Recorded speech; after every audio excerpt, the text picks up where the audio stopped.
Your Excellency, Minister of Culture, Heidi Purga, distinguished participants, it's a really great pleasure to be with you in Tallinn today at this very important conference dedicated to integration.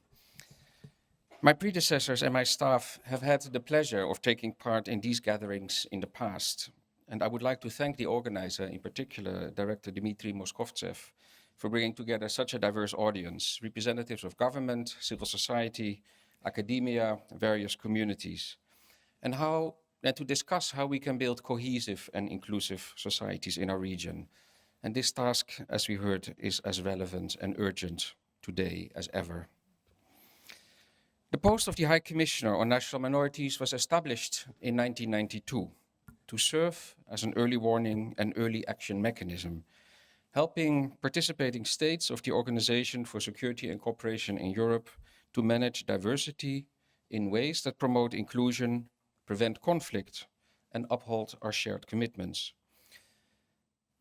I operate with a clear mandate, recognizing that unresolved tensions involving national minority issues can pose serious risks to peace and security. I focus on finding practical, workable solutions that help to integrate diverse societies and contribute to stability. This includes advising on specific legislation, such as how to ensure best representation of national minorities in government and public life, or on how to deal with contested historical symbols in public space. Such advice often leads to amendments or further discussions. I also work on capacity building, consultative mechanisms to national minority issues, and it's through quiet diplomacy, expert analysis, and sustained engagement that my institution provides impartial advice and support to national and local authorities, as well as to communities and civil society actors, helping them to navigate possible tensions and strengthening both democratic resilience and regional security. Estonia stands out among OSCE participating states as a country that has pioneered systematic integration efforts for its minority communities. Since 2011, the Department of Cultural Diversity of the Estonian Ministry of Culture has carried out the integration monitoring of the Estonian Society Survey every 3 years to monitor trends in the integration of immigrants and traditional minorities. The Estonian Integration Monitoring Framework provides evidence-based insights that help refine policies in real time, a model of adaptive governance that other countries study and seek to emulate. And while it may sound like a technical achievement, this framework represents a fundamental belief that diverse societies can thrive when we invest in understanding, measurement, and continuous improvement. Regrettably, during the time my office has been active, tensions surrounding national minority issues have remained a factor in conflict and instability. National minorities, communities whose language, religion, culture, or ethnicity differ from the majority, are integral to the fabric of the nation. Still, national minorities are often presented as a national security threat in political discourse. And in the OSCE region in which I work, I observe a rise in the instrumentalization of minority issues for political ends. Estonia knows from experience how such tactics, when identity and belonging are turned into political tools, can threaten social harmony and national security alike. Combined with a resurgence of nationalist rhetoric that fuels division in various OSCE countries, these trends can heighten the risk of instability, both domestically and across the region. These dynamics are also complicating factors in the pursuit of a balanced approach between unity and diversity. In today's complex security environment, we are reminded that resilience in democratic societies depends on trust. Trust between citizens, between communities, and between people and the state. And resilience is about strengthening the internal bonds that hold a society together, and to do that way, help it withstand external shocks. Integration, in contrast to assimilation, is therefore a two-way process that requires openness, dialogue, and participation from all sides. It means ensuring that every individual feels that they belong, that they have a stake in the common future, that their voice matters, and that they can preserve and express their own cultural, linguistic, and ethnic identities. This shared sense of belonging, unity, in a way, is what transforms diversity from a potential source of tension into a source of strength. Inclusive public discourse and equal access to opportunities are key to fostering this sense of belonging. National and local initiatives that bring people together in schools, workplaces, politics, and other public places and services help to promote mutual understanding and respect. In this context, I've taken note of recent legislative and policy developments that have an impact on minority communities in Estonia, as well as similar developments in other countries in the OSCE region. The development of such policies and legislation on national minority issues forms an integral part of the evolution of a democratic society, and is particularly delicate in a complex security environment.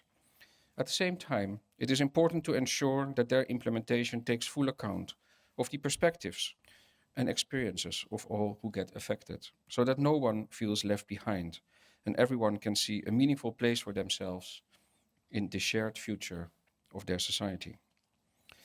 Education plays a crucial role in cultivating both social cohesion and respect for diversity through inclusive curricula that incorporate the cultures, languages, and contributions of the various groups within a society.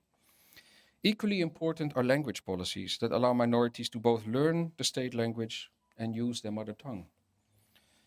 Estonia has been a regional pioneer in multilingual education, especially when it comes to sophisticated language immersion programs. Estonia's achievements have demonstrated how equipping all students with the linguistic and cultural tools to participate fully in civic life can prevent social stratification and promote equal opportunities. And these practical experiences have served as inspiration for other countries in the region, and it's essential that they are preserved and continue to be shared within Estonia and beyond. Another essential component of social cohesion lies in how societies engage with their past. In many parts of the OSCE region, including here, differing historical experiences and memories continue to shape community identities and intergroup relations. These narratives can resonate deeply and at times can create division. History, even if painful, can however also serve as a bridge. Open and inclusive dialogue about the past, a recognition of the multiplicity of historical experiences can foster mutual understanding and empathy. In light of evolving social values and societal developments, public symbols or narratives may need to be revisited and reappraised within the contemporary memory landscape, and tailor-made solutions can be sought in such circumstances. Throughout its history, the OSCE High Commissioner on National Minorities has supported participating states, including Estonia, in promoting integration and cohesion in diverse societies.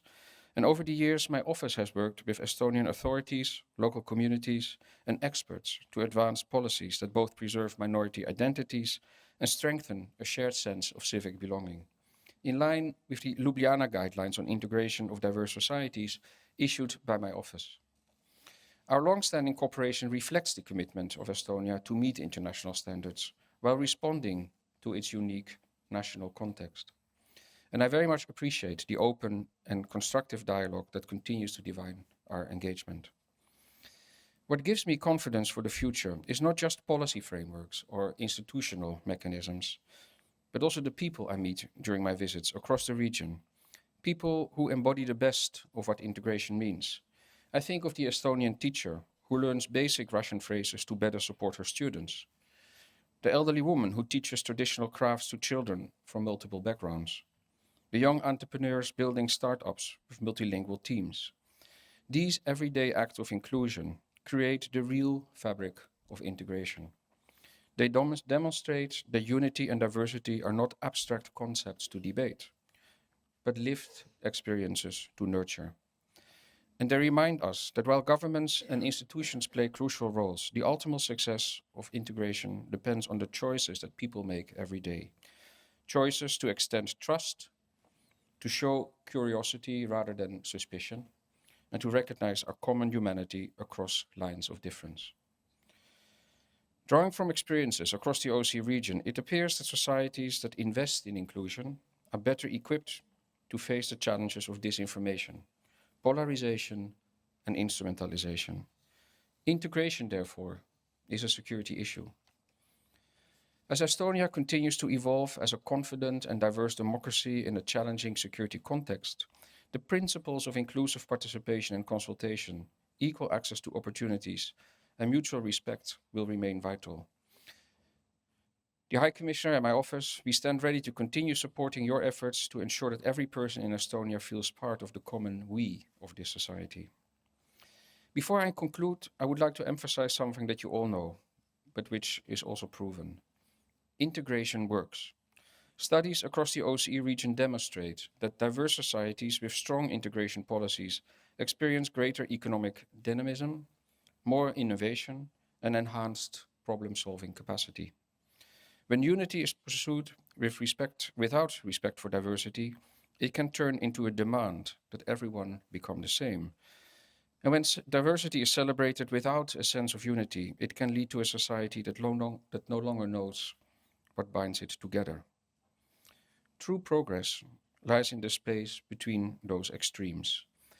The challenge is therefore not to choose between unity and diversity, but to learn how to hold them together.